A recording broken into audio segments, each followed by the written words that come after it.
Assalamualaikum warahmatullahi wabarakatuh. Ya, alhamdulillah, hamdan katsiran thayyiban mubarakan fi kama yuhibbu rabbuna wa yarda. Asyhadu an la ilaha illallah wa asyhadu anna Muhammadan abduhu wa rasuluh. Yang saya hormati Ustaz Munawwarah lagi dosen mata kuliah ilmu pendidikan Islam. Insyaallah pada malam hari ini saya akan membahas jawaban UTS ilmu pendidikan Islam. Soal yang pertama, jelaskan pengertian pendidikan Islam menurut etimologi dan menurut termologi. Secara etimologi, pendidikan Islam itu mengacu pada proses pendidikan atau pengajaran yang didasarkan pada prinsip-prinsip dan ajaran agama Islam yang mencakup aspek agama, moral, sosial, dan budaya dalam kehidupan individu. Kemudian secara terminologi itu merujuk pada sistem pendidikan yang didasarkan pada ajaran dan prinsip-prinsip agama Islam. Ini mencakup proses pendidikan yang dirancang untuk mengajarkan siswa tentang keyakinan, nilai-nilai moral, budaya, serta pengetahuan dan keterampilan praktis dalam konteks Islam. Pendidikan Islam mencakup pemahaman Al-Quran, hadis, sejarah Islam, etika, dan pandangan dunia Islam.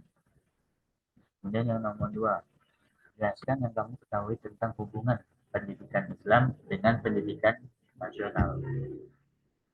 Pendidikan Islam merupakan bagian integral dari sistem pendidikan nasional di negara-negara dengan mayoritas penduduk Muslim. Pendidikan nasional harus mencakup aspek-aspek pendidikan Islam untuk mencerminkan identitas dan nilai-nilai masyarakat Islam. Hubungan antara pendidikan Islam dan pendidikan nasional bisa bervariasi dari satu negara ke negara lain tergantung pada konstitusi, budaya, dan konteks sosial masing-masing. Kemudian yang ketiga itu jelaskan kedudukan dan peran pendidikan Islam dalam sistem pendidikan nasional. Islam dengan sistem pendidikan nasional. Sistem pendidikan Islam memiliki kedudukan dan peran penting dalam sistem pendidikan nasional, terutama di negara dengan mayoritas penduduk Muslim.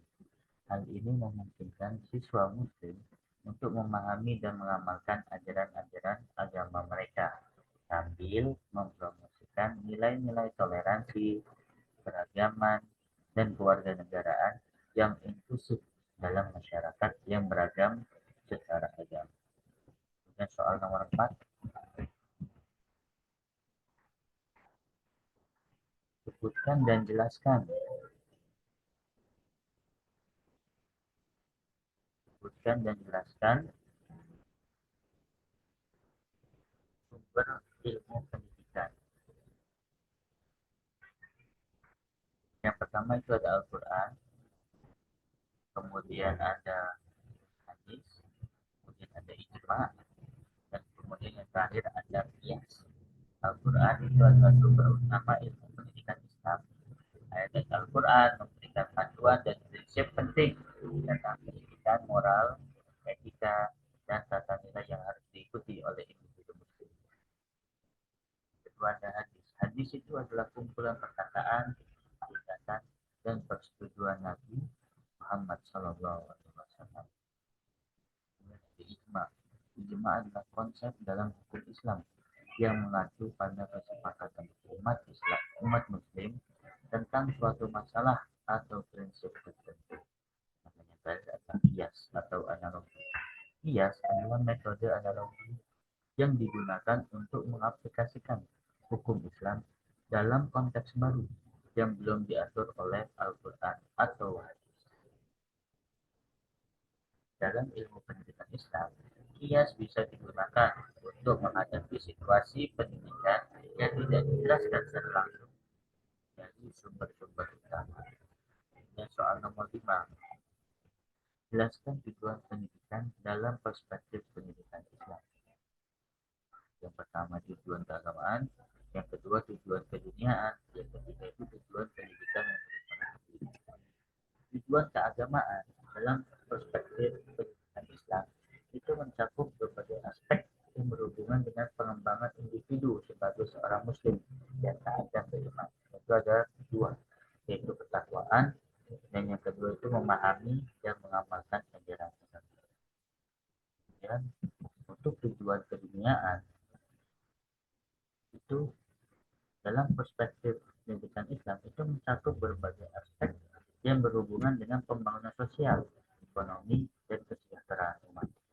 Dan itu juga ada dua, yaitu pengembangan ilmu pengetahuan dan keterampilan dan pemberdayaan ekonomi.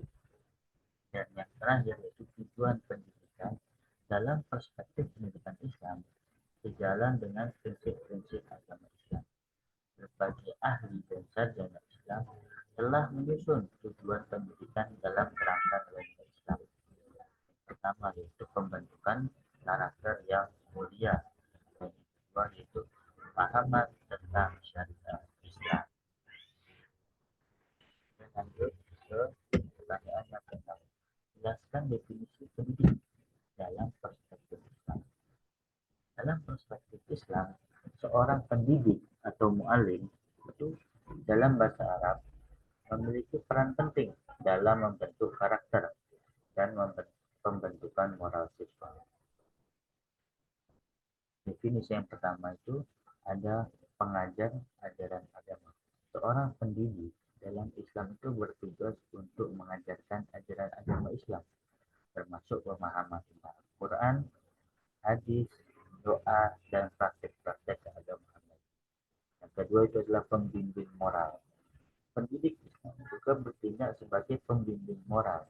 Mereka harus memberikan contoh moral yang baik dan membantu siswa dalam mengembangkan karakter yang beretika seperti kejujuran, kesabaran, dan toleransi. Pendidik dalam Islam memiliki tanggung jawab besar dalam membimbing, mengajar, dan membentuk generasi mendatang sesuai dengan ajaran agama. Mereka tidak hanya menjadi pengajar, tapi juga memiliki moral dan sosial yang berperan dalam membentuk individu muslim yang bertakwa, berakhlak baik, dan bisa berkontribusi positif dalam masyarakat. Pertanyaan yang kedua itu, jelaskan kedudukan dan peran pendidik dalam perspektif pendidikan. Kedudukan dan peran pendidik dalam perspektif pendidikan Islam memiliki nilai yang sangat penting dalam membentuk individu muslim dan masyarakat. Dalam konteks ini, seorang pendidik dapat merujuk kepada guru, ulama, orang tua, atau siapapun yang berperan dalam memberikan pendidikan dan pembelajaran. Pertama itu kedudukan seorang pendidik. Itu pendidik sebagai pelopor ilmu dan ajaran agama. Pendidik dalam Islam dihormati sebagai pembawa ilmu dan pengetahuan agama. Mereka adalah sumber pengetahuan dan pemahaman yang membantu siswa dalam memahami ajaran Islam. Sedangkan kedudukannya yaitu penghargaan terhadap keragaman. Seorang pendidik itu harus mengajarkan siswa untuk menghargai keragaman budaya, etnis, dan agama, serta mempromosikan persatuan dalam keragaman. Pertanyaan 8. Sebutkan jenis-jenis dan syarat-syarat pendidikan dalam perspektif Islam. Yang pertama itu ada jenis-jenis pendidikan dalam perspektif Islam. Itu ada pendidikan agama atau tahfiz. Pendidikan agama adalah jenis pendidikan yang memberikan pengetahuan tentang ajaran Islam, seperti pembelajaran Al-Quran, hadis, fikih, dan ajaran agama lainnya. Kemudian ada pendidikan karakter atau tarbiyah. Pendidikan karakter itu pendidikan yang bertujuan untuk membentuk karakter dan moral individu sesuai dengan nilai-nilai Islam. Kemudian syaratnya, dalam syarat-syarat pendidikan dalam perspektif Islam itu ada dua. Pertama, intention atau niat. Niat baik dan tulus adalah syarat utama dalam pendidikan Islam. Yang kedua adalah ketepatan waktu atau masa. Pendidikan harus diselenggarakan pada waktu yang sesuai dan tidak bertentangan dengan waktu-waktu yang dihormati dalam Islam seperti waktu sholat. Yang pertanyaan ke-9. Jelaskan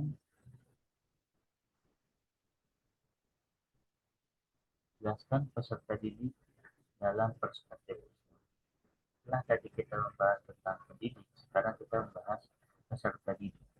Nah, dalam perspektif Islam, peserta didik atau al-murid itu individu yang menjalani proses pendidikan untuk memperoleh pengetahuan, keterampilan, dan pembentukan karakter moral sesuai dengan ajaran. Yang pertama sebagai individu yang bertanggung jawab. Peserta didik dalam Islam itu dianggap sebagai individu yang bertanggung jawab atas perjalanan pendidikan mereka. Yang kedua ada proses pembentukan akhlak. Peserta didik adalah individu yang sedang dalam proses pembentukan karakter moral dan etika yang baik. Mereka diajarkan untuk menginternalisasi nilai-nilai Islam seperti kejujuran, kebaikan, kesabaran, dan kerendahan hati. Peserta didik dalam perspektif Islam memiliki peran penting dalam pembentukan masa depan umat muslim dan masyarakat. Mereka adalah calon pemimpin, cendekiawan, dan individu yang berkontribusi positif dalam masyarakat. Yang terakhir yaitu sebutkan dan jelaskan kebutuhan dan dimensi peserta didik. Kebutuhan dan dimensi peserta didik adalah aspek-aspek penting dalam pendidikan, termasuk dalam pendidikan dalam perspektif Islam. Yang pertama, kebutuhan peserta didik itu ada kebutuhan pendidikan agama. Peserta didik memiliki kebutuhan untuk memahami dan mengamalkan ajaran agama Islam. Ini mencakup pemahaman tentang Al-Quran, hadis, doa, ibadah, dan nilai-nilai agama. Dan dimensi peserta didik itu yang pertama ada dimensi spiritual. Ini tuh mencakup aspek-aspek seperti ketakwaan, kesadaran, keterangan rohani, dan hubungan pribadi dengan Allah. Pendidikan dalam dimensi spiritual membantu peserta didik memahami ajaran agama dan mengamalkannya dalam kehidupan sehari-hari. Kebutuhan dan dimensi peserta didik harus menjadi fokus utama dalam perancangan pendidikan, termasuk dalam pendidikan dalam perspektif Islam. Hal ini memastikan bahwa pendidikan memenuhi kebutuhan individu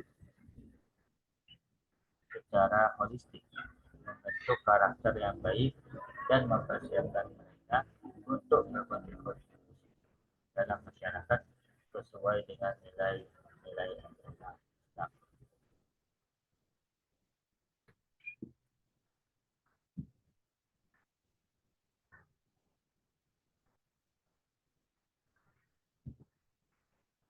Mungkin ini yang bisa saya sampaikan. Kurang lebihnya Anda mohon maaf saja karena keterbatasan dari saya. Wassalamualaikum warahmatullahi wabarakatuh.